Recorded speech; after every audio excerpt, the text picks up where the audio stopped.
Welcome to another episode of the MMA Lockcast. I'm your host, Manpreet, aka MMA Lock of the Night, and your boy on social media at MMALOTN. This week, we are going over the big UFC 272 card headlined by a grudge match between Jorge Masvidal and Colby Covington. There's a couple other great fights sprinkled out throughout the card. Maybe not a big for casual fans, but the diehard fans are very much looking forward to every single fight on this card. It's unfortunate that the co-main event was lost on Monday as Rafael Fiziev unfortunately tested positive for COVID and apparently is really feeling it. So he had to pull out of his fight, and the search was on for a replacement for RDA, who has been putting in time for multiple training camps that have fallen through at this point in time. And luckily, as of Tuesday afternoon, they finally settled on Moicano. It's going to be a 160-pound catchweight fight, and it's still going to be a 5-rounder. So I'm very much looking forward to seeing how those implications impact a guy like Moicano, who has a lot going against him with travel, jet lag, weight cutting, all of that. I'm obviously going to cover it in the breakdown that you guys will see later in this podcast, but a lot for him to work against and then have to go up against a veteran like Rafael dos Anjos. Oof. But I still think it'll be a fun fight. It's a great addition to the card. It saves the co-main event slot and allows RDA to still go out there and compete. But there's other fun fights still to talk about, right? We got Bryce Mitchell against Edson Barboza, a great step up for Bryce Mitchell, who's been absolutely destroying his division over the last couple fights. Not to mention, we got Greg Hardy against Sergey Spivak. We got a possible number one contender fight in the women's strawweight division between Marina Rodriguez and Yan Xiaonan. A ton of great fights. I can't wait to break down all these fights for you guys and for you guys to see which side I'm currently on. But rule number one for this podcast is always transparency 101. Whether it's winning night, whether it's a losing night, whether it's break-even night, we always go over last week's bets just so you guys can hold me accountable. So it was a winning event, the second out of the 4 or 6 winning total events this year. Hasn't been the greatest year for me thus far, but this event this past weekend hopefully is the spark of a solid run that we can go on over the next couple of events, dig ourselves out of this hole and get back into the green for the year. So no lock of the night play, but my dog of the night play, which have been absolutely killing the game in 2022. It's just been other spots that have really been shit in the bed for me, but my dog plays have been fire, especially my dog of the night plays. 5-1 on my dog of the night plays, and that includes the win that I had picked up this past weekend with Armen Petrosyan, a unit and a half at plus 151. Great line, I thought, especially with the line closing closer to plus 135. I'm going to be honest, I still haven't seen the fight in completion, right? I still, my internet unfortunately disconnected right before the fight started, and I was just scrambling all over the place, calling customer service, trying to figure out what was going on, and then luckily it zapped back in, and what I came to see was Petrosyan fighting off a rear naked choke in that third round against Rodriguez, and luckily, to me, for somebody that just tuned in, I have no idea what happened in the first 2 rounds. I honestly didn't feel that great. It seemed like a fight that Rodriguez was kind of controlling with his grappling, just based on where I tuned in from. But luckily, Petrosyan defended the rear naked choke, got back to his feet, and then eventually started letting go with his strikes, which more than likely swayed the judges in his way, especially in that third round. I will still go back and watch that fight because I heard it was a great fight. Probably should have got fight of the night honors, although Kim versus Cachoeira was a pretty good fight as well. But I need to go back and watch it again, just for tape study purposes and just to see how that fight actually played out. But what matters at the end of the day is the cash is in the pocket, and we got plus 2.26 units on that fight.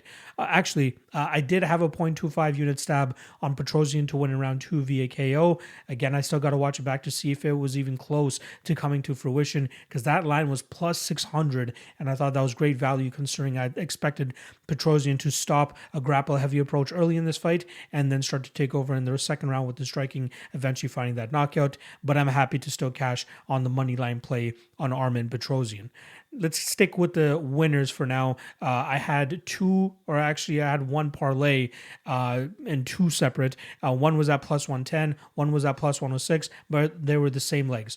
Jonathan Martinez did absolute work in there against Alejandro Perez. Luckily, the judges didn't look too deeply into that knockdown at the ending of the first round against Perez, and luckily for Martinez, showed great resiliency, coming back and still going out there and winning the second and third round, especially that third round, considering that Perez really started to put the foot on the gas and Martinez was countering perfectly, eventually setting up that decision victory for himself. Next up, we had Ignacio Bahamondes, who was more than likely going to be my lock of the night play that night, but I don't know what it was. I don't know if it was that wrong power that I was a little bit skeptical about, especially considering how much Bahamondes actually gets hit. But good God, he played as close to a perfect fight as he could have, eventually finding that submission in the third round and getting Rong Zhu out of there. So those cash for plus 2.16 units, 2.16 units. And then we go to the two L's that we took. Actually, the one L. Obviously, the other L I already spoke about, Petrosian round 2, minus 0.25 units there. I had a unit on the over 2.5 in Bobby Green against Islam Makhachev at plus 110. Really thought we'd see Bobby survive a little bit more on the ground, but Makhachev was not going to be denied that night, and he really put that work on Bobby Green, absolutely got him out of there. Again, I was free rolling going into the main event as well. I slightly regret that spot, especially considering I'm not a big overs guy to begin with. But all in all, we still cash on that event, plus 3.19 units for a 67% return on investment. Very happy with my performance there, but I need to parlay that into further success over the next coming weeks. I've already placed my lock of the night and dog of the night play on the Patreon. $5 a month. Link is in the description below. A ton of great content on there for you guys.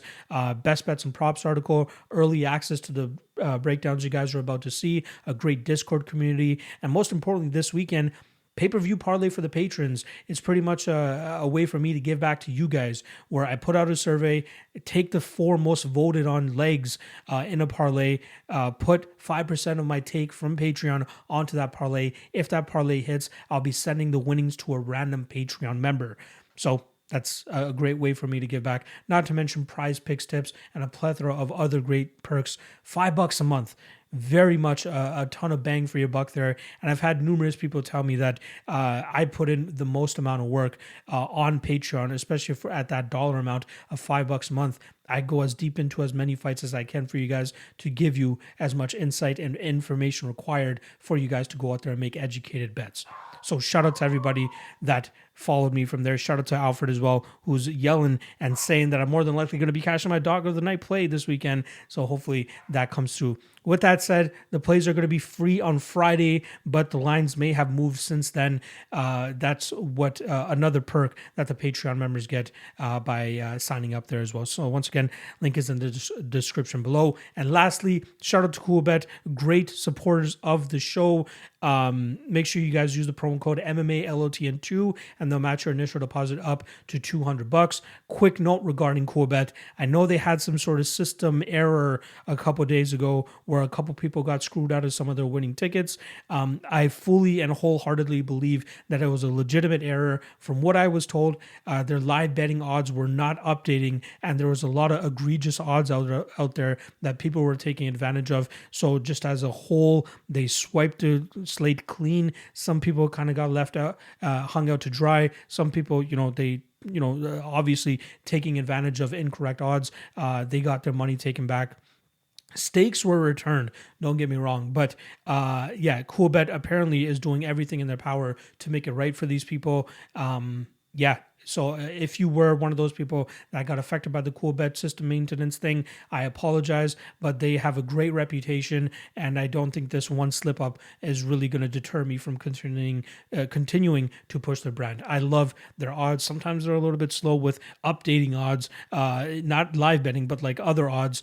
And so you might be able to find solid odds on MMA specifically. And then also the fact that you can parlay props. I know that's a big thing for a lot of people to scratch that degenerate itch of theirs, something that I like to do on occasion as well. So once again, make sure you guys check out Coolbet, coolbet.com, use promo code MMALOTN2, that's the number 2, and then match your initial deposit up to $200. All right. I feel like this intro is a lot longer than we're used to seeing, but I'm psyched. I'm ready for this UFC 272 week. A ton of great content coming out. The Coach's Main Event Marathon. If you guys haven't seen episode 1, we obviously did that back at UFC 271. Episode 2 is going to be this week as well. More than likely, if this podcast is out, the Coach's Main Event Marathon is out. So make sure you guys go check that out. James Krause, Tyson Chartier, and Cody Donovan are all going to be breaking down the main event, Colby Covington versus Jorge Masvidal, with me. And then obviously we'll be going into the game part of that show where they all give me one pick from the main card that they want to put their $100 on.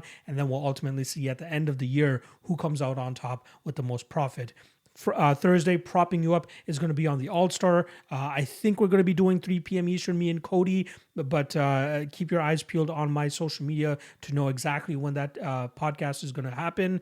But it's going to be on the All-Star since it is a pay-per-view week, so make sure you guys go check them out, subscribe to their channel as well. Friday, Ultimate Weigh-In Show. Can't say who the guest is as of yet, but it's a goodie, a very... an OG of the game, a solid coach. Very much looking forward to seeing what he has to say about the upcoming card. And he's actually a part of the Lock of the Night Challenge and in second place in the high stakes $500 game right now. So he knows exactly what he's doing, especially with the gambling side of things. So you guys are not going to want to miss that. And then lastly, Saturday, 1 p.m. Eastern for the Fight Day live chat where I talk to you guys.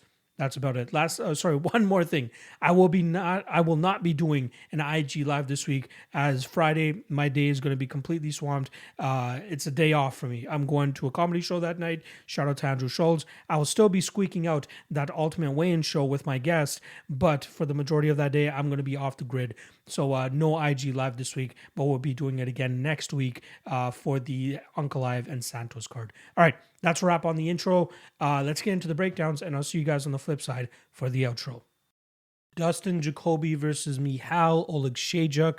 We got minus 195 on Jacoby and plus 165 on the Polish fighter Michal Oleksiejczuk. Now, this is a great fight, right? Two primary strikers. Jacoby a little bit more decorated in terms of his striking background. Michal Oleksiejczuk is just a powerhouse, a hard-nosed striker that likes to move forward, try to break you with pressure, and try to get you out of there after you have broken. But when he starts to fight some sort of resistance, some sort of legitimate striking acumen, that's where we kind of see him not push as much as he did, especially in that Shamil Gamzatov fight, right? Gamzatov didn't do a good job in terms of establishing any sort of striking game outside of big power shots that he was pretty much telegraphing from the hip, and Michal was able to get out of the way of those strikes and counter effectively, which ultimately sucked the gas tank out of Shamil within 2.5-3 minutes, and then eventually we saw Oleksiejczuk land a beautiful uppercut to down him and eventually get that finish as a slight underdog, if I'm not mistaken, in that fight. Before that, though, is the fight that I think is a great indicator of how this potentially will go, and that's the Modestas Bukauskas fight. That's where we see Bukauskas pretty much match Oleksiejczuk on strikes landed, but it was the small things that he was doing that required Oleksiejczuk to respect him and ultimately not be able to pressure him as effectively as he's been able to do to past opponents. Feints and using kicks and showing the knee and moving well and throwing the jab out there. And just really throwing these strikes out there, whereas, it's not just power shots like it was coming from Shamil Gamzatov. That's the difference, right? Dustin Jacoby is a master at those things, and I think he's a way better version of what Bukauskas brings to the table. Not to mention, I thought Bukauskas deserved to win that fight. So, with Jacoby, great striker, like I said, uses his jab very effectively, uses feints, which I think is going to be very important, because if you guys go back and watch that Bukauskas fight, Oleksiejczuk was biting on almost every single feint that he was throwing, and that's a big part of Jacoby's game. Not to mention the leg kicks, which will start to slow down Oleksiejczuk as the fight goes on, and even flashing the knee like he does a lot, with that 6'3" stature that he's standing at, that knee is very effective, and a lot of fighters have had to respect that in the past from Jacoby, which is why he's able to stick counters behind that, or he flashes the knee and throws a 1-2 down the middle, and opponents are just like, oh, what did I get hit with? I thought the knee was coming at my face. So there's a lot of work that Dustin Jacoby does in the striking realm that a lot of people don't seem to be giving him respect to. And I think if you watch that Bukauskas fight closely enough, you'll see that Jacoby will present those same threats, but more. He has more volume than Bukauskas, right? Bukauskas wasn't doing a good job of throwing the jab out there enough, because anytime he did, he got Oleksiejczuk moving backwards. But I think he was just scared about the counters coming back his way, whereas Jacoby likes to throw the double jab, likes to feint a lot, likes to throw the kick to stay active. So I think people are overlooking that. There might be some recency bias on the love that I'm seeing from Michal out there because of his performance against Gamzatov, and maybe even the fact that he beat a Russian with an Ov as their last name. Maybe that's why he's getting some love.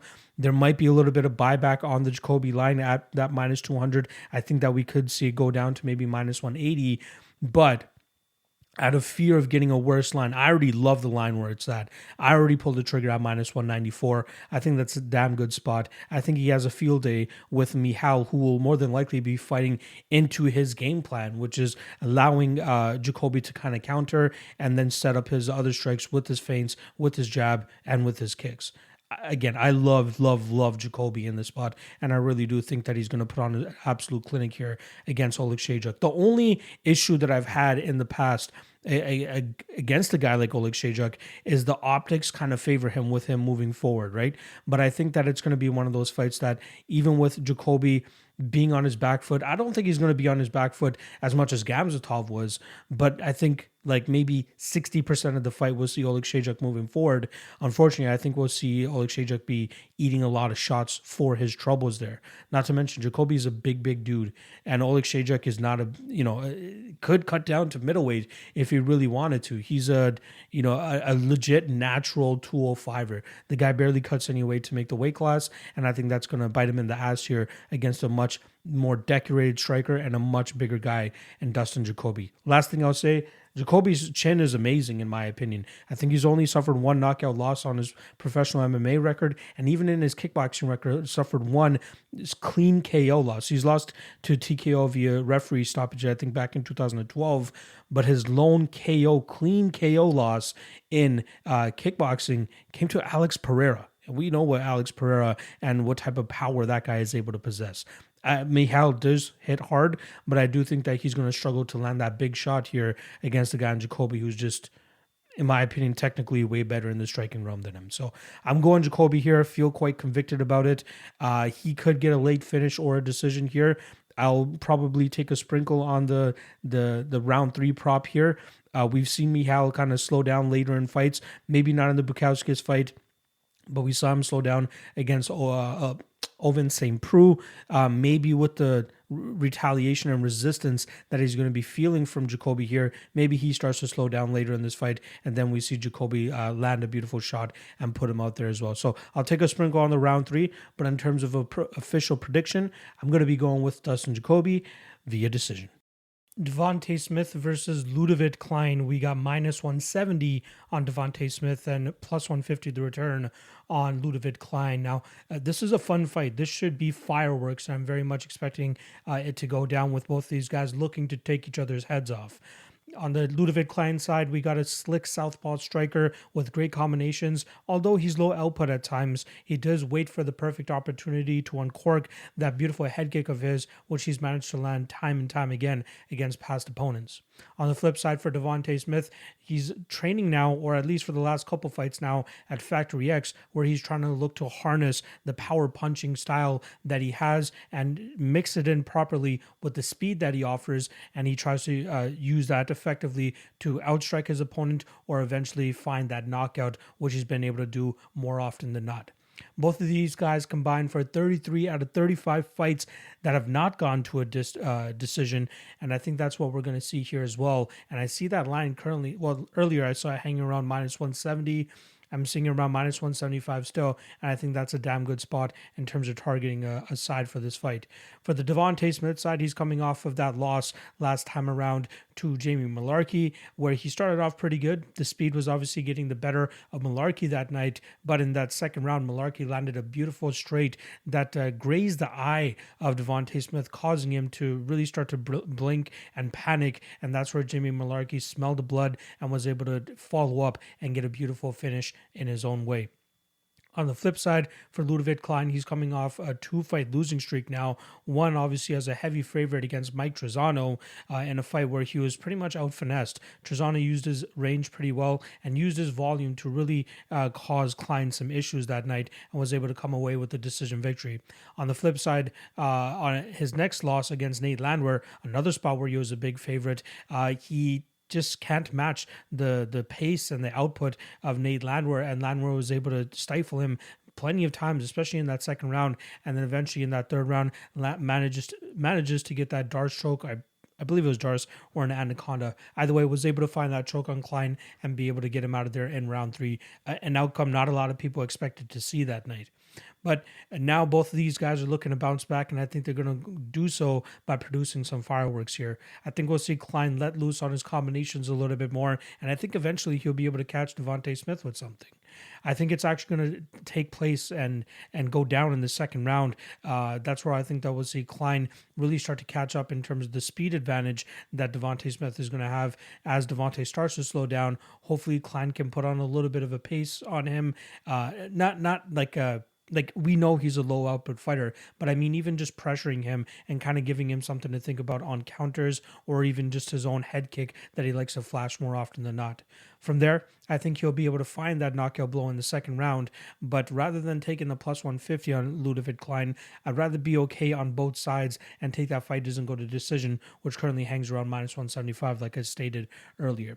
The line is a little bit weird to me, right? I'm seeing a lot of people take the Klein side, and I don't blame them. I think there's solid value on the Klein side here. The only disadvantage he really has in this fight is the speed advantage of Devontae Smith. But we've seen Devontae put out and finished numerous times. And if I'm not mistaken, he has 3 losses on his record, all 3 via finish. And on the other side, with Ludovit Klein, he has 4 losses, 3 of them coming via finish. So I think that we'll see one of these guys get finished. I ultimately think it's going to be Devontae Smith. So in terms of an official prediction, we're going to go with Ludovit Klein, and I'm going to take him to win this fight via second round KO. Tagir Ulanbekov versus Tim Elliott. We got minus 255 on Ulanbekov and plus 250 the return on the veteran Tim Elliott. So very interesting fight here between two guys that like to implement their grappling, and I think that we'll see plenty of fun grappling exchanges between both of these guys here. For the Ulanbekov side, I did back him in his UFC debut in a good chunk of my parlays because I thought he'd be able to go out there and really work Bruno Silva to the mat and just grind him out over 15 minutes. Boy, was I wrong. That was a very close fight, and I honestly did not feel good once that once the fight hit the scorecards, thinking that Bruno Silva, had a damn good argument to actually win that fight. It was difficult for Ulanbekov to assert his top position, as we saw Silva defend pretty well with the wrestling, with the get-ups, and even with his jiu-jitsu. In the next fight for Ulanbekov, we saw him go out there against another high-level Brazilian jiu-jitsu black belt in Alan Nascimento, and he lost one of those rounds pretty much without Nascimento on his back. We saw Nascimento throw up a bunch of submissions, try to go for many of reversals, and even landed plenty of shots in the striking realm off of his back, which was hilarious to see. But Ulanbekov, as the fight started to go on, we saw him really establish that top control, land some good enough shots, stay active enough off the top that the referee didn't really stand them up too often. And then whenever they were in sweeps or transitions or even scrambles, we saw Ulanbekov do a really good job in terms of not settling on his back and eventually getting that top position back once again. He showed great submission defense as well, which should give us some confidence here, especially with the way that Tim Elliott fights off of his back at times. Tim Elliott, though, is a sneaky fighter. Sometimes he's really good. On days that he's really on, it's very difficult to defeat a guy like him. Like even his last fight against Mateus Nicolau, very close fight. Could have gotten his way. Very, very close fight. So even when he fought Askar Askarov, I know most of the scorecards were pretty much in Askarov's favor, but it seemed like optically Tim Elliott was doing a damn good job. He was marching him down. He was showboating a little bit too much in that third round and not throwing enough offense, but we saw him land some beautiful hip tosses, and I wouldn't be surprised if he's able to redirect the momentum of Ulanbekov here and land some takedowns of his own. But I still do think that we see great scrambling from Ulanbekov, and more often than not, he ends up on top of his opponents, and I think that's what we're going to see in this spot as well. Ulanbekov's striking is not that bad either. Crisp 1-2s down the middle. He uses his range very well, but both of these guys are going to be the same height, so I'm interested to see how the awkward striking style of Tim Elliott plays into the more rudimentary style of Ulanbekov with his striking. I do think it will be the Ulanbekov side that gets the better of those exchanges as long as he keeps his volume and output up, but I think eventually, more often than not, this fight will hit the mat and we will see a tremendous amount of grappling exchanges here. Again, we might see Tim Elliott hit a couple of hip tosses or even land some takedowns of his own, but Ulanbekov does a really good job, like I said, of not settling on his back, works almost immediately to either get a reversal or get back to his feet and eventually landing a takedown of his own. So I do lean with Ulanbekov here. I think, you could parlay him, sure. I get it. The spot that I'm actually looking at is the over 2.5, which currently sits around -150 or -170 at certain spots. I think this fight will play out similar to the Nascimento fight or even the Nicolau fight for Tim Elliott, where we see just a ton of grappling exchanges, and I think that's going to ultimately burn a ton of minutes off the clock, and before we know it, this fight's going to be going to a judge's decision. I do lean the Ulanbekov side, like I said. I don't know if it's just my post-traumatic bet disorder. Even though I've cashed on him in the past, he makes these fights very, very close. And if in shape, ready to go Tim Elliott shows up, I wouldn't be surprised if he pulls off the upset. So I wouldn't put all my eggs in that Ulanbekov basket, but I still do think he ends up winning this fight pretty even if it's by a small margin, I still do think he'll get the better of most of the exchanges and most of the scrambles. But like I said, the spot that I'm looking at most is the over 2.5. I think -150 is a great line here for two guys that are quite durable, especially given how this fight will more than likely play out. So, official prediction: I'm going to go Tagir Ulanbekov via decision. Umar Nurmagomedov versus Brian Kelleher. We got -675 on Nurmagomedov and +475 the return on Brian Boom Kelleher. Now, starting off with the Umar Nurmagomedov side, it's going to be the first time he stepped in the cage in over 14 months. I'm not entirely sure what has kept him outside of the cage, but he's been relatively inactive. Didn't have any fights scheduled, but now here he is finally taking on Brian Kelleher. He was scheduled to take on Jack Shore in a couple weeks. Unfortunately, Jack Shore had to pull out, and in steps Umar a couple weeks earlier, and Brian Kelleher is like, take me, I'm down. He's always down to fight, as he has made it pretty clear and obvious over his last couple fights as well. Now he goes up against Umar Nurmagomedov, who great striking style, great kicking style, does a really good job in terms of maintaining his range and staying on the outside. And then from there, he usually waits for his opportunity to close the distance and get the clinch going, and then eventually try to drag the fight to the ground, where he's pretty dominant from on top as well. Brian Kelleher is a veteran, though. The guy has a ton of power in his hands, hence the Boom nickname. So it's going to be interesting to see how Umar decides to close the distance and tries to stay safe before eventually landing a takedown. And then on the ground, Brian Kelleher is pretty good in terms of staying safe and not getting finished, ground and pounded, submitted, or anything like that. And from there, he works to get back to his feet. He works to try to throw up submissions off of his back, but he does a good job in terms of nullifying the success that his opponents have. Just watch the Ricky Simone fight. I think that's a clear indicator as to the skill set that Kelleher brings even off of his back. But unfortunately, I think he's just going to be too outmatched in this spot. I think the only way he really wins is if he catches Umar on the entry of a takedown, because I think Umar does a really good job, like I said, of playing on the outside, playing in that kicking range, and really making it difficult for Brian Kelleher to get his striking game going, which is best used inside the pocket. I'd be surprised if we see many pocket exchanges from Umar, as again, more than likely he'll be using his kicks to maintain his distance. And then when he feels as though Kelleher might be overthrowing, overextending on anything, he'll look to engage in the clinch and then eventually takedowns and try to take over from there. Again, it's very difficult for me to see a way that Kelleher wins this fight outside of knocking him out. He's a good fighter, don't get me wrong. He will beat the Kevin Crooms of the world like he did last time around on short notice, taking on a guy that's much bigger than him as well. We saw great work from him there from, again, pocket exchanges, and then eventually landing takedowns when he needed it. But I'll be damned if he goes out there and actually lands a takedown here on Umar, or at least establishes a dominant position on Umar, while being on top of him. I do like Umair here. It's hard to say, throw a minus 700 into all of your parlays. Like, I don't think it adds enough value. It doesn't even add enough to your winnings to take that kind of risk, especially if Kelleher, who has a ton of power, could change things just by letting one big shot. So I am picking Nurmagomedov. I do think that Kelleher is quite durable, so I do think that we see this go the full 15 minutes. So if you do want to look to play this fight, maybe taking Nurmagomedov via decision. That's probably the best price that you'll get on this fight. But yeah, I do like Nurmagomedov, and I'm going to take him to win this fight via decision. Maria Agapova versus Marina Moroz. We got minus 200 on Agapova and plus 170 on Marina Moroz. Now, this is grudge match 1 of 2 on UFC 272. Obviously, we know all the things that Moroz has kind of been saying about Agapova. Really, trying to ruffle her feathers, making some pretty crazy accusations as well. That obviously caught Agapova's eye, and I believe she called her out right after that Sabina Mazo win. So I'm very much looking forward to seeing how this goes down, especially between two former training partners. They used to be partners, I believe, in at American Top Team. Now we're seeing Agapova at a different gym. I think last time she was at MMA Masters. She might be at a different ATT location now.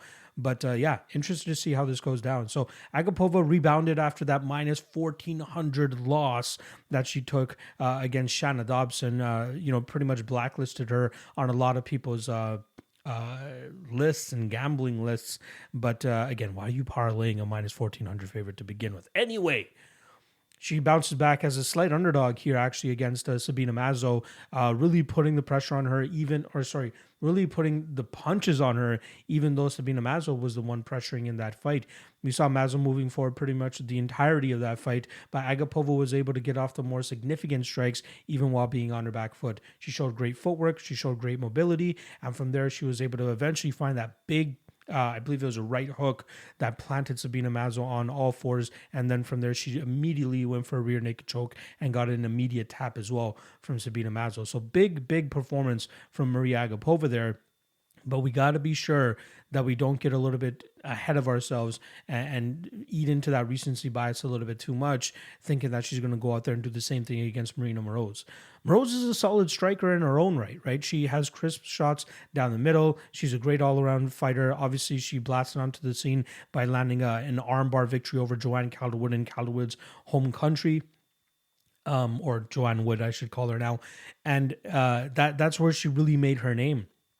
She has decent jiu-jitsu, she has good striking, she has good fight IQ as well in terms of like pushing an opponent up against the cage if that's where she needs them, maybe going for takedowns. I think she'll struggle in terms of getting Agapova to the ground here, but that clinch control does concern me a little bit, as Agapova does seem like somebody that could be controlled up against the cage. I saw people make this mistake a couple weeks ago when they were breaking down the Jessica Rose Clark fight, thinking that if Tracy Cortez had success against Stephanie Egger, that Jessica Rose Clark was going to be able to do the same thing. I think we see the same thing here, where people think that if Tracy Cortez had grappling success against Agapova, Marina Moroz will be able to replicate the same thing. I think that's where they're wrong. Sure, I think she could have grappling success, but I don't think it's going to be as dominant as what Tracy Cortez was able to showcase in that fight. Agapova is pretty crafty on the ground as well. If you guys go back and watch her fight with Na Liang, I think that was for WLF Wars. Shout out to the tape index. Obviously, you guys can find the link there. You see her flow well from on top and even try to reverse her opponent, staying out of arm bars and absolutely putting the beat down from full guard with some hammer fists and some ground and pound. That's how she was able to get Na Liang out of there. So I'll be surprised if Moroz has a tremendous amount of success actually holding Agapova on the ground if she does manage to get her there in the first place. I do think that we'll see Moroz land some good enough strikes in her own right, especially with that wild, like that winging style of Agapova strikes. She kind of just is a little bit too wide with her strikes, and then we could see those straight shots come down the middle for Moroz to kind of counter her effectively. I do agree, though, that Agapova should be the favorite. I do think the line is a little bit off, though. I do think that it should be closer. I think Agapova closer to minus 130, minus 140 is a little bit more correct compared to Moroz being up at plus 170 right now. But I'm still going to pick Agapova to win. I do think she'll land the better strikes, and I think that's going to be what sways the judges a little bit more if this does go the full 15 minutes. This could be one of those spots where we get another Agapova club and sub situation because she throws with a lot of heat, and one of those strikes probably will land cleanly enough to drop Moroz, but we'll see if Agapova can follow up as effectively as she did when she went up against Sabina Masvidal last time around.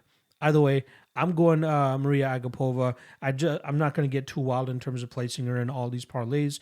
I do think she wins this fight, but I think it's going to be a little bit more hard fought than people are expecting it to be. So in terms of an official prediction, I'm going to go Maria Agapova, and I think she wins this fight via decision. Kennedy Nzechukwu versus Nikolai Negumereanu. In terms of odds, we got minus 145 on Nzechukwu and plus 125 the return on Negumereanu. Now, very intriguing fight. I'm seeing polarizing opinions on both sides of this fight. I'm very much looking forward to seeing how this goes down. And it feels like it's a bit of an easy fight to break down, right?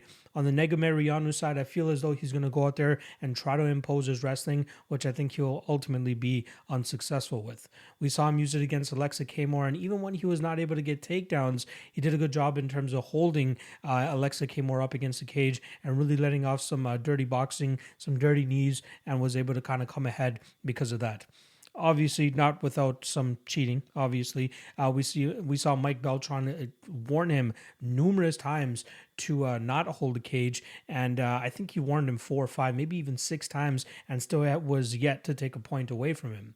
That was a split decision. So if there was a point taken away, more than likely it would have been a draw, a majority draw, if I'm not mistaken. So, big question marks about that, especially if he was not able to hold on to the cage, because there was prime opportunities where we saw Oleksiejczuk get off the cage and was kind of digging the underhook to get out and break out, but we did see Negumereanu kind of hold on to the cage and keep him in that position. In the next fight against Ike Villanueva, we saw him go out there and establish his heavy striking style, eventually clipping Ike Villanueva, and then from there he was able to get him out of there with some strikes. Again, not without a little bit of controversy, considering that the shots that he was landing on the ground for his ground and pound, the majority of them were pretty much landing on the back of the head. So I think Ike, who was visibly upset afterwards, had a good right to be upset that night because, that possibly was his last fight in the UFC, and to get stopped like that was very unfortunate. The shot that dropped him was clean, though, in my opinion. So I'm not disputing that. It's more so the follow-up shots, and I'm wondering if there should have been some sort of penalty, point taken, fight restarted, something like that could have helped out the Ike Villanueva side. Now here he's coming in against a guy who's going to be 5 inches taller and 5 inches longer than him as well. And I think from there, it's going to be very difficult for Negumereanu to secure the takedowns and really get anything going from that top position. And then at range, I'm expecting to see Kennedy Nzechukwu kind of just touch him up, use his length as best as possible. He's not the greatest at using his distance, but I still think he's dangerous enough to really make Negumereanu feel it from the outside. Kennedy Nzechukwu currently boasts an 80% takedown defense rate, but a lot of that is being skewed by 2 fights in particular. The Paul Craig fight, where Craig went 1 of 16 on takedown attempts, and then Marquez went 2 of 12 on takedown attempts. It's not often that you see Kennedy Nzechukwu actually getting controlled. More often than not, you see him digging underhooks, working to get back to his feet, and getting back out onto space where he is able to manage distance pretty well and get his strikes off from that from that range specifically. The Darko Stosic fight is one that comes to mind in terms of comparing the two, in terms of thinking that, okay, it could play out similarly to that. We saw Stosic land 4 takedowns in that fight, but he had no success in terms of holding Kennedy down, as he was only able to accumulate about 2 minutes of control time in a 15-minute fight. I'd be surprised if Negumereanu has a massive amount of success in terms of holding Kennedy down, and he could have some success in terms of cage clinching him, maybe if he's holding on to the cage as well. So I'm sure whatever judge or referee is going to be overseeing that fight, hopefully they're primed to that, privy to that, and know that's something to look out for. But I still do think that with the big cage, we'll see Kennedy be able to move well and strike from the outside and get Negumereanu to really respect him from that range. if Negumereanu really looks to go out there and try to wrestle very hard and is unsuccessful in doing so, I could see a world where we see him slow down, especially later in this fight, allowing Kennedy and Nzechukwu to eventually get him out of there. So my official prediction is actually going to be Nzechukwu via decision, but I will be keeping my eye out for that third round prop, as we've seen Kennedy have solid cardio in the past, solid durability in the past, with the exception of the Da Un Jung fight. But I'd be surprised if Negumereanu lands devastating elbows like what Da Un Jung was able to do that night. But I think we'll see Nzechukwu rally back from that loss last time around, defend the takedowns, defend the clinch, dig the underhooks, break out back into space, and really get back to work with his striking and using his range as effectively as possible. So I do like Nzechukwu here. I'm going to say via decision, but don't be surprised if you see me sprinkle in a little bit of that round 3 prop. Marina Rodriguez versus Yan Xiaonan. We got minus 255 on the Brazilian and plus 205 on the Chinese fighter, who now calls Team Alpha Male home, or at least has been for the last couple of training camps. This line stood out to me as soon as I started skimming the odds and really taking a look at the next event. And I just can't really fathom why the line is as wide as it is. The only reason I could think so is the recency bias, right? That usually is a huge driver and indicator of betting lines and why lines are moving in a certain way. Like for the Marina Rodriguez side, she's coming off of two pretty dominant main event performances where she was, the spotlight was on her, being in the main event, going all 5 rounds against Mackenzie Dern and Michelle Watterson, and pretty much beating them pretty handily as well. Whereas on the flip side with the Yan Xiaonan, she was pretty much in a number 1 contender spot against Carla Esparza and got absolutely dominated on the mat, ultimately getting finished in the second round. So there might be an overreaction to that Carla Esparza fight, even though Marina Rodriguez does not fight that way, right? More often than not, she goes out there and just strikes. Very rarely do you ever see her go for takedowns. I think the only time there was one fight earlier in her UFC career, and then obviously her Contender Series fight as well. But she's a nasty striker, pretty good in the clinch as well. And I'd be surprised if this fight doesn't take place in the striking round for the majority of 15 minutes or however long this fight will go for. I think both women are tremendous strikers with a ton of power behind their shots. I think Marina might be a little bit more versatile in terms of throwing elbows and knees and all that, especially in the clinch. But Yan Xiaonan can strike, and she can absolutely devastate you with some of the power that she's able to generate. Again, Yan Xiaonan, I believe she was a slight favorite against Carla Esparza as well. And after that performance, which, I cashed on the underdog there in Carla Esparza, but that's just a known, right? Like, we know that Yan has had issues off of her back in the past. Gedelia did a decent job, but was not able to withstand with the cardio and the durability herself. But Carla Esparza was a horrific matchup. She even beat Marina Rodriguez as well, right? Marina made it a little bit more of a fight than what Yan was able to. But I don't think that should be an indicator of how this fight goes down, right? I think that we've seen Yan go out there and fight other strikers, like decent strikers, right? Karolina Kovacevic and Angela Hill, who come to mind for me. Whereas on the Marina Rodriguez side, there aren't really any strikers that she's faced to this point, or at least strikers that demand respect, similar to what Yan Xiaonan is going to be demanding here. So yeah, this fight is closer. I do agree that Marina should be the slight favorite in this spot, but this line is way out of whack in my opinion, and I think that's why we're starting to see that money start to come in on Yan Xiaonan. I've seen a couple people, flash plus 250 tickets on Yan from a couple days ago. Absolutely makes sense. I got in myself at plus 215. This is a coin flip of a fight. Maybe even, again, 55% Marina Rodriguez at best. But I think it's a 50-50 fight. And at these odds, the clear pick has got to be Yan Xiaonan. I am still going to take her to win this fight, even as a prediction, as I do think that her strikes might pose issues for Marina Rodriguez that she hasn't faced in the past yet.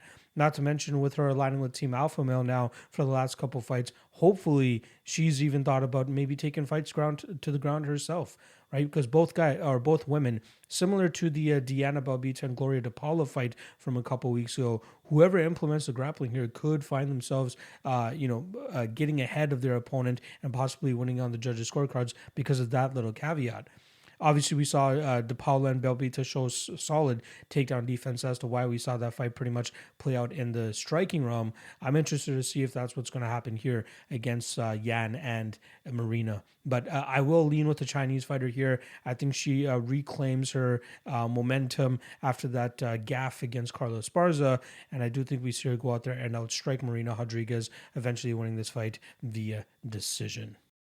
Jalen Turner versus Jamie Mullarkey. We got minus 155 on Turner and plus 135 the return on Jamie Mullarkey. Now, I'm excited for this fight because these are two guys that are more often than not overlooked or at least underrated. More so on the Jamie Mullarkey side. But with Jalen Turner, last time around, he came out and pulled off an upset against the hype train Ulanbekov, who a lot of people were very high on, thinking that he'd be able to go out there and absolutely demolish Jalen Turner. Unfortunately, they were incorrect that night. We saw Jalen Turner put together a solid game plan that night, dragging the fight to the ground when he needed to, and then eventually seeing that Uros was really starting to drain himself and was really starting to look for a way out. And then he let go with the strikes, really digging to the body in certain situations, and eventually finding that rear naked choke to secure that victory that night. Shout out to anybody that was on the submission prop that night, because I believe it was closer to the plus 900 range. So Jalen Turner very much crafting into a solid fighter now, especially after having to have one of the toughest UFC debuts ever, coming in on short notice to fight a killer like Vicente Luque. After that, he also did drop a fight to Matt Frevola in a fight where Frevola was able to ground the fight at key moments to eventually get the judges to score the fight in his favor. We saw Frevola use opportune moments and take advantage of those to shoot a double leg, to shoot a single leg, to clinch him up against the cage and drag him to the ground and do some good work from there. Now, if people think that Jamie Mullarkey will be able to replicate that type of game from Frevola, I think they are very much underrating the wrestling game of Matt Frevola. We've seen it in other fights before. There's one that's escaping me right now where people were comparing Matt Frevola. Oh, sorry. It was the Guerrero Valdez fight. Although that played out, pretty chaotic, and we eventually got Matt Frevola to win that fight via knockout. I think if that fight had gone to the ground, we would have seen his positional and wrestling dominance, and that would further cement, his win over Jalen Turner as something a lot more difficult than it actually seemed. Jamie Mullarkey has a good clinch game, has a good wrestling game, don't get me wrong, but I think that at this point, Turner has really shored up those spots, and I think from there, he should be able to open up with his striking or even take advantage with the reversals or submissions off of his back. He's very active in those scenarios, right? And he's really honing in on his killer instinct, which I think is very important for him, especially with the growth in his career. I do like what we saw from him last time around, like I said, against Ulanbekov, but even the fight before that, let me just quickly pull it up, but I believe it was it was the Brock Weaver fight where he just laid it on him pretty much from the get-go and eventually got that submission victory as well. The fight before that, Joshua Coolbet. So he's riding a 3-fight winning streak, which is very, very good for him, good for his confidence, especially at the young age that he's at. I do think that he'll put in solid work here against Jamie Mullarkey. Mullarkey might have a little bit of success, but I'm just not sure if he's going to withstand it throughout the majority of this fight. I think at a certain point we'll see Turner land a beautiful knee up the middle or even just use his striking from the outside to keep Mullarkey at bay at that kickboxing range. I like Turner here. Mullarkey is very durable, though, so that's something that we cannot overlook. So I do think that we'll see Turner actually struggle in terms of putting Mullarkey away. So I do think that we see this go the full 15 minutes. Again, I don't want to count out Mullarkey too much because the guy's been looking good, right? I think he deserved to win that Ferris-Ziem fight. I'm not sure how the judges scored that third round for Ziem, but there were key instances where Ziem was able to get back to his feet or even pull off a reversal, which may have really weighed on the judges when they were ultimately scoring that fight, specifically that third round. But I think that if we see Jalen Turner in those similar positions, he's going to be able to hit those reversals. He's going to be able to hit those get-ups, and then from there should be able to get back to work with his striking. The only way I really see Mullarkey winning this fight is if he does land that bomb. Again, he could tire out Turner with a relentless grappling game plan, but I think after the first couple minutes when he finds it difficult to actually take Turner down and even hold him down, it's going to get more and more difficult for him to assert that throughout the fight. I'm going to go Jalen Turner, and I'm going to take him to win this fight via decision, stuffing takedowns, nullifying the clinch, and just getting his game off from the outside with his kickboxing. So once again, I'm going to go Jalen Turner via decision. Greg Hardy versus Sergey Spivak. We got minus 180 on Spivak and plus 160 the return on Greg Hardy. Now, Spivak stepping in on short notice here for Oleksiejczuk, who was forced to pull out of this fight, but I'm happy because this is a much better opportunity for us to fade Greg Hardy, and I'm surprised that we're getting around minus 180-ish for him right now. Now, that minus 180 line is what BetOnline is showing as of right now, and the line just came out less than a couple hours ago, so I wouldn't be surprised if we see action on either side here. Personally, I think the guy that is justified in terms of getting more action put on him is going to be the Sergey Spivak side. Honestly, I think he deserves closer to be minus 300 in this spot, right? A lot of people who are looking to back Greg Hardy here are probably going to put too much stock in the fact that Sergey Spivak got knocked out in his UFC debut. I emphasize the UFC debut, as I believe that's a solid reasoning as to why he succumbed to that quick knockout loss to Walt Harris, and maybe even putting some stock into the Tom Aspinall knockout that he received last time around. But Greg Hardy is no Tom Aspinall. Let's just put it that way. Tom Aspinall, great hand speed, good movement, hellacious power as well. But Greg Hardy, I think, telegraphs it a little bit too much. And he could obviously catch Sergey here. This is heavyweight at the end of the day. But I think that we need to start, seeing Greg Hardy for what he is, and I don't think he's that great of an MMA fighter. Sergey should absolutely mop the floor with him here. I think we see a similar fight to Sergey Spivak versus Tai Tuivasa, right? If you guys remember watching that fight, Sergey was successful in grounding Tuivasa and then eventually finding I believe it was an arm triangle choke in that fight. I'm expecting an arm triangle choke here as well against Greg Hardy, who, once he gets his back on the ground, he will more than likely give up in this fight. Sergey is a big heavyweight, and he's going to be very tough to get up from under, especially when you're going to start huffing and puffing the way that Greg Hardy does.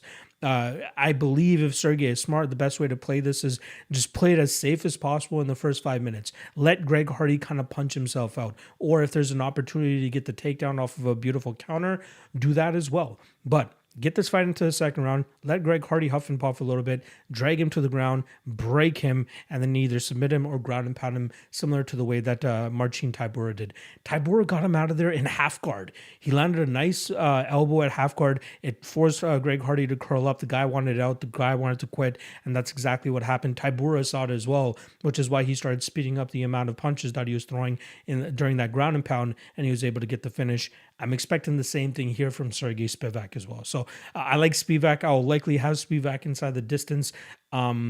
This is a squash match. If I've ever seen one, Spivak should absolutely cruise here.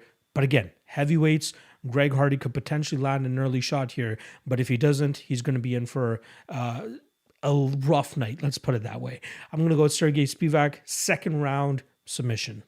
Kevin Holland versus Alex Cowboy Oliveira. We got minus 290 on Kevin Holland and plus 230 the return on Cowboy Oliveira. Now, this is going to be the first trip down to 170 pounds for Kevin Holland in the UFC.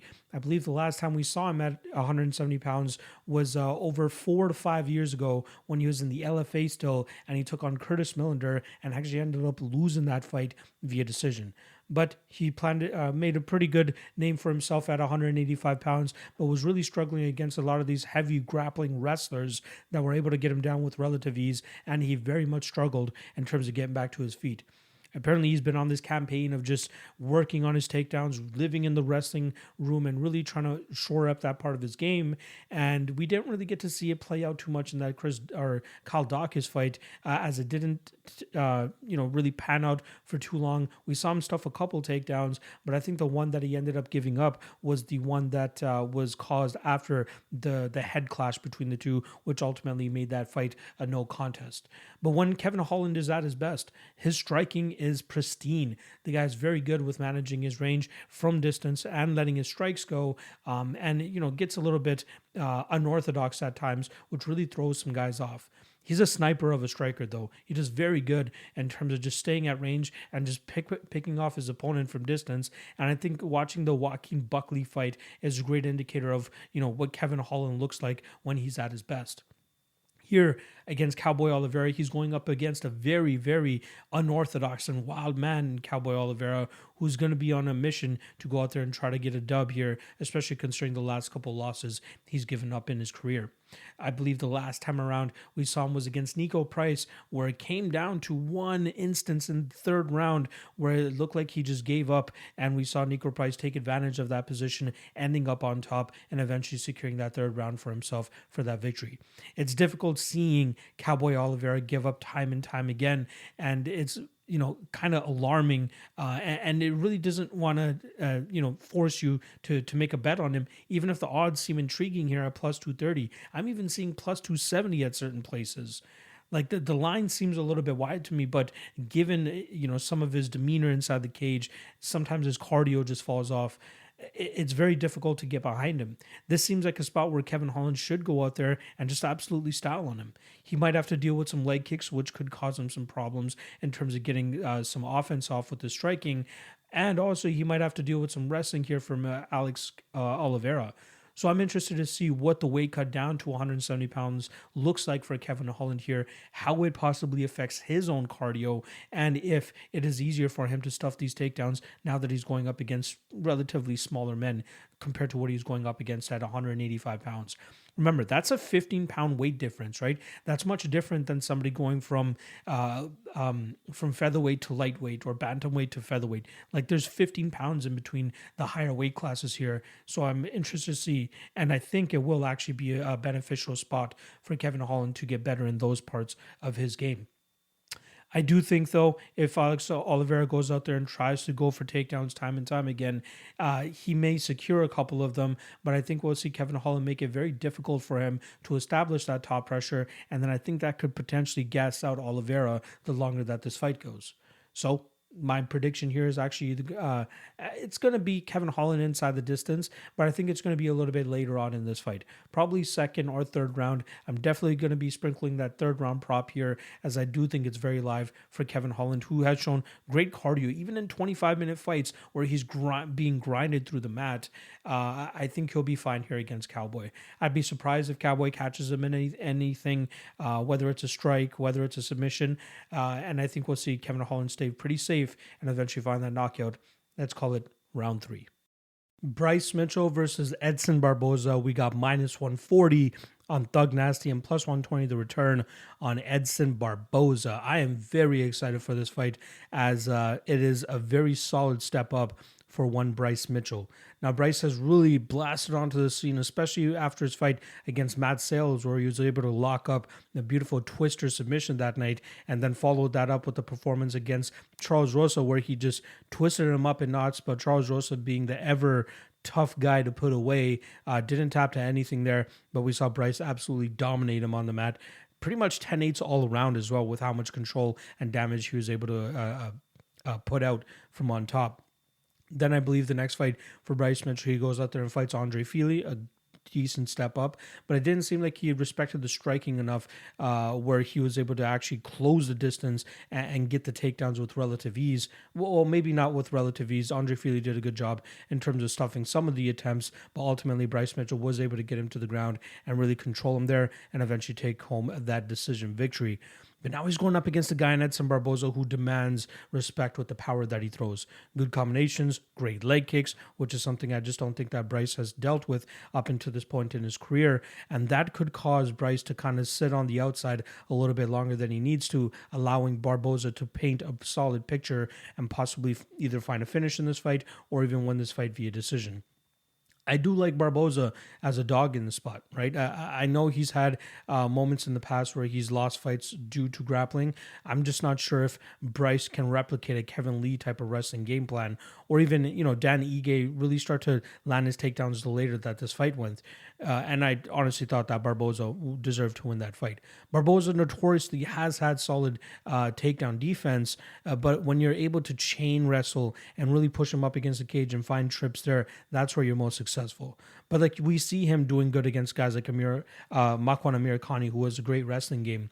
And yeah, Makwan did land a takedown in rounds 1, 2, and 3, but the ones in 1 and 2 seem to be from Edson being a little bit more frugal, right? Like he was winning that fight pretty handily in the stand-up realm, and while staying safe, at distance, maintaining that kicking range where he was able to get the strikes off. But then when he realized that the clock was starting to run short and the round was almost over, he started to let it go a little bit more, and ultimately that's where Amirkhani was able to get those takedowns.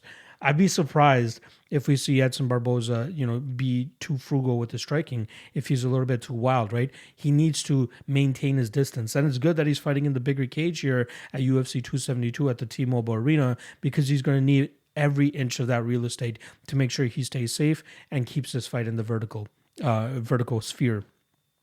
But I think the later that this goes, the more likely Bryce could land those takedowns, unless Edson has been able to put in massive work on those leg kicks and really start to stifle Bryce Mitchell with his movement and the power that he's able to generate when he's trying to go for takedowns. But I still do think that we'll see Barboza stay effective, stay disciplined, and really put the hurting on Bryce Mitchell from distance. Again, the later this goes, Bryce could start to drag this fight to the ground. I do trust Edson's submission defense to be able to keep any of those, fancy twisters or whatever the hell Bryce wants to throw at him. I think he'll be able to stay safe and stay out of those. I do like Barboza here, and I think he's going to be a popular dog as well. Earlier this week, he was sitting at plus 130. Now he's at plus 120. I could see this closing as a pick'em once the fight gets closer. But I do like the Barboza side here. I know he's getting older, but I still do think that he has a striking that Bryce hasn't dealt with at this point in time. And I think that's going to force Bryce to...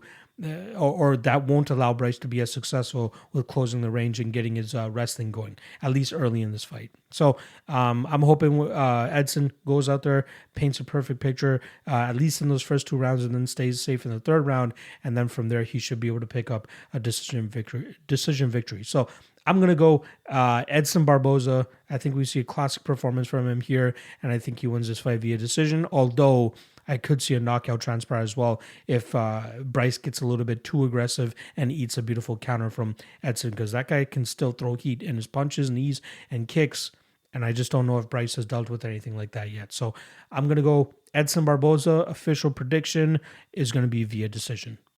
Rafael Dos Anjos versus Renato Moicano. We got minus 195 on Dos Anjos and plus 165 the return on the short notice Renato Moicano, who's accepting this fight on 4 days' notice. Obviously, we know that Rafael Fiziev had to pull out of his fight on Monday due to the fact that he tested positive for COVID once he landed in Las Vegas. He flew, obviously, from Thailand, where he was spending the majority of his training camp at Tiger Muay Thai. But unfortunately, when he landed, he got that positive COVID test and was really feeling it, too. It's not like he just tested positive and he's asymptomatic. Apparently, he was very much feeling it, bone shakes, he's saying, very difficult to breathe. So, prayers with Fiziev. Hopefully, he's able to recover fully from that. As we've seen guys in the past, guys like Khamzat Chimaev was, even considering retirement because of how it really damaged his body. But luckily for the fans, we still get a decent fight to replace that. It's still a 5-rounder as well, which I think is a big, red flag-ish for the Moicano side, considering that, he fought a couple weeks ago. He dispatched of Alexander Hernandez, but how much has he blown up in that amount of time? Apparently, he just flew to Brazil a couple days ago, a 13-hour flight, albeit. Now he has another 13-hour flight on the way back with 2 layovers as well. And he's trying to do all of this while cutting weight. I think he has to cut another 20 or 25 pounds. I think this is a 160-pound catch weight.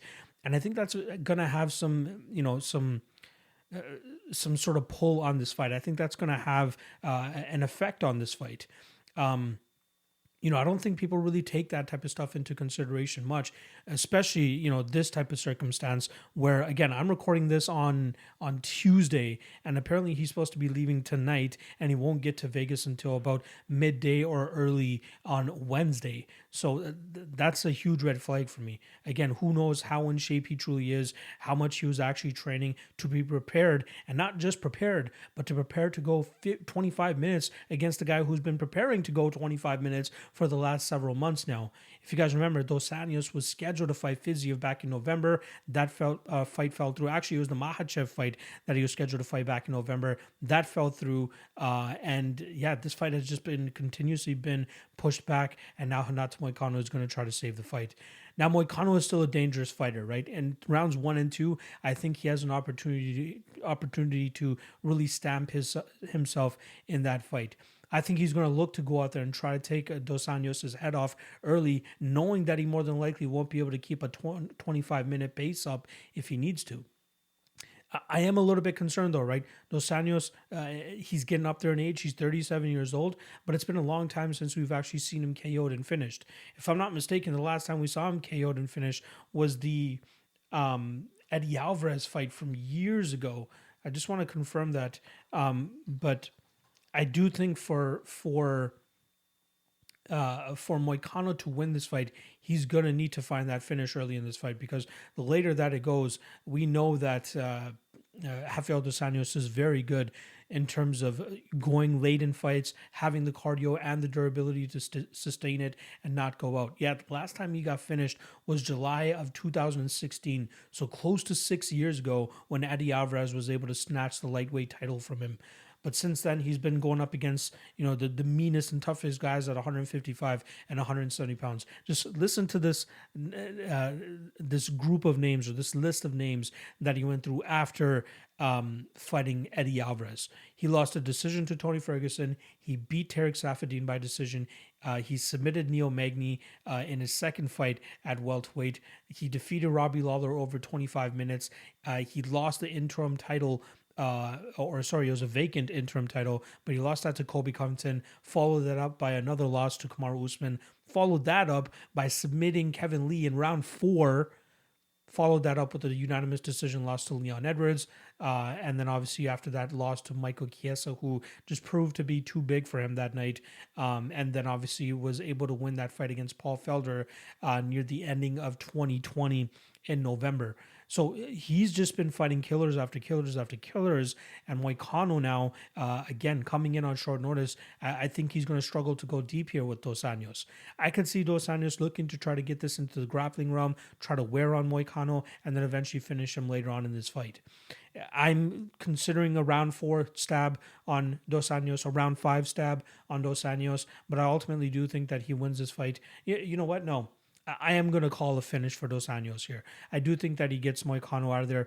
Let's call it round 4.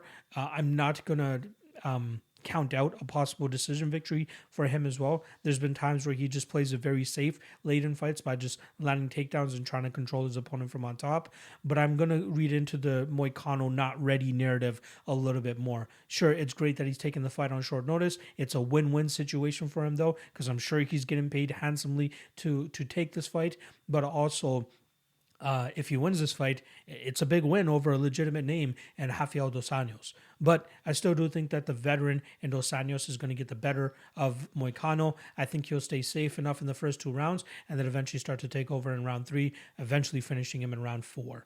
Last thing I'll say about this matchup, I think that this is a pristine live betting opportunity as well for Dos Anjos.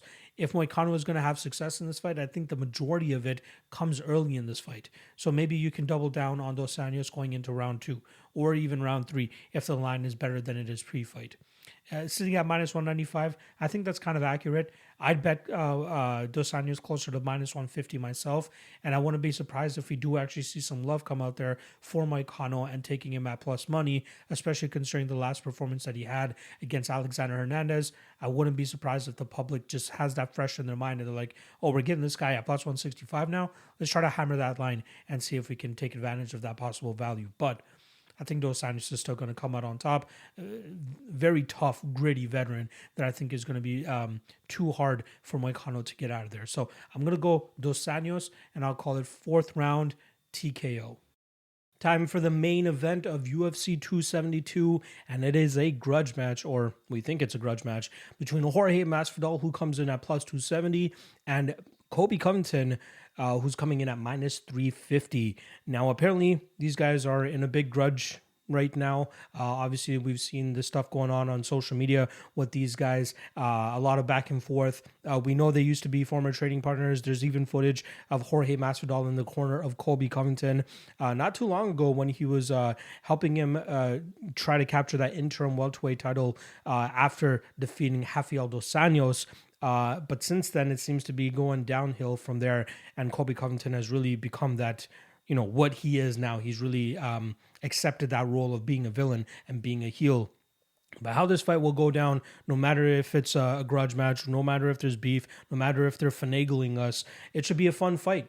Right, Colby Covington, 1-2 in his last 3 fights. He obviously dropped that fight to Kamaru Usman, came back, defeated Tyron Woodley, and then waited for his opportunity to get that title shot against Kamaru Usman one more time, and he did.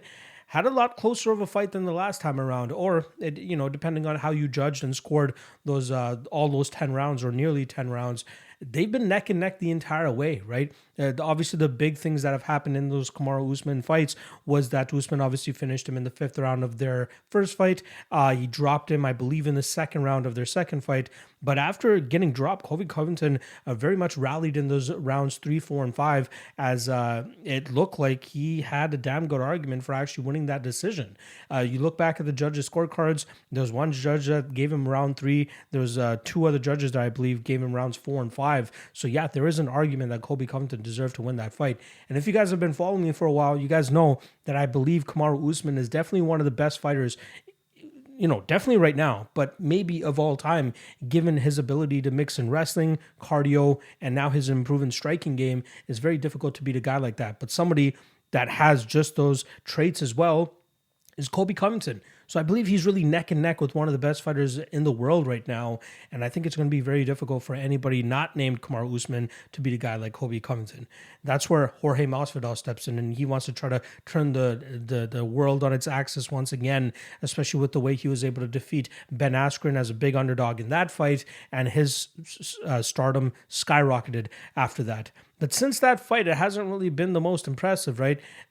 Since the Ben Askren fight, he's only 1-2. He beat Nate Diaz in the BMF title, but again, we know he completely outmatched Nate Diaz that night. But then the Kamaru Usman fight, very underwhelming performance from both guys there, but Kamaru still did enough to win that fight. And then in the next time around, we actually see him get knocked out for the first time in his professional MMA career, which was probably a huge wake-up call for him as well. But that just goes to further prove that Kamaru Usman is definitely one of the best guys out there. Masvidal has one of the best striking games in that division. That's something that we can all agree upon. Great boxing technique, some underrated power at times, but where he lacks in the rest of his game is where Colby Covington is going to start to eat him up. So Colby's striking game has definitely improved as well, right? You could see improvements in the Kamaru Usman fight, even though he got dropped in that 2nd round. Watch back rounds 3, 4, and 5. He put together a pretty good run in terms of landing good combinations, sticking and moving as best as possible, and not getting clipped once again like he did in round 2. So there's the improving striking, there's the movement, there's the cardio, and then there's the wrestling threat as well. And, Masvidal has shown decent takedown defense in the past, even in that first Kamaru Usman fight. But knowing that the wrestling threat is there and knowing that I can come at any moment will really affect the way that Jorge Masvidal fights, in my opinion. I don't think he'll be able to fully commit on strikes, as he'll likely either be threatened by a takedown or even the movement and possible countering game of Colby Covington as well. The odds may seem wide to some people here, but I think they're absolutely correct. Colby Covington, like I said, neck and neck with Kamaru Usman as one of the best fighters in the game right now, and his chin seems to be okay, right? Obviously, the loss that he took to Kamaru Usman in the first fight, that was a war, right? Both those guys were just going strike for strike, and I'd be surprised if Covington willingly engages in the striking as much as he did with Kamaru in that first fight, as what he'll be looking to do here against Jorge Masvidal. I do think we'll see extended striking exchanges, but I don't think that we'll see him kind of, try to trade in the pocket too long, because Masvidal is definitely the better technical striker in those situations. But I do think, staying on the outside, staying in kicking range where he can stay active with that kick and then go for takedowns when he needs to, I think that's going to be the bread and butter of his game here in terms of making Masvidal just think too much. If he's thinking too much in there, Colby Covington is doing a perfect job, and I think that's exactly what he's going to be able to do in this spot. So I like Covington here. The spot that I'm looking to take advantage of, though, I know Jorge got finished in his last fight. I think that was just Kamaru Usman and his striking skills and power, everything just culminating at the same time. Whereas Colby Covington has never really been known to be a knockout puncher. He's more volume-based, and I'd be surprised if he gets a knockout victory over Masvidal in this spot. So Covington via decision at -105, that will more than likely be my play for this card. I do like that quite a lot, and I think he just outworks Masvidal from minute 1 to minute 25. Masvidal might be able to take one round or so. He might be able to get some good combinations off, but the longer that this fight goes, the more it will look like a Colby Covington fight. So, official prediction, we're going to go with Colby Covington, and I think he wins this fight via decision. And that's a wrap on the breakdowns. Hope you guys enjoyed the episode. If you haven't already, please hit that like, hit that subscribe, and show your boy a little extra support if you want to on the Patreon, $5 a month. Link is in the description below. Also, shout out to Coolbet. Use promo code MMALOTN2. That's the number 2, and they'll match your initial deposit up to $200. Yeah, ton of great content coming out throughout the week. A big note, obviously, on Thursday, propping you up with Cody Saftik is going to be on the All-Star. So make sure you guys go over there and show them some love. And obviously tune in live whenever we go live there. Friday, Ultimate Wayne Show. I believe that's going to kick off at 2:30 p.m. Eastern. No IG live this week. I'm going to be swamped on Friday, going out with the wife. Got a comedy show to go to. Shout out to Andrew Schultz. And then Saturday, Fight Day Live Chat, 1 p.m. Eastern. So good luck on your bets this week, and I'll see you guys throughout the week for the other great content that I got coming for you guys.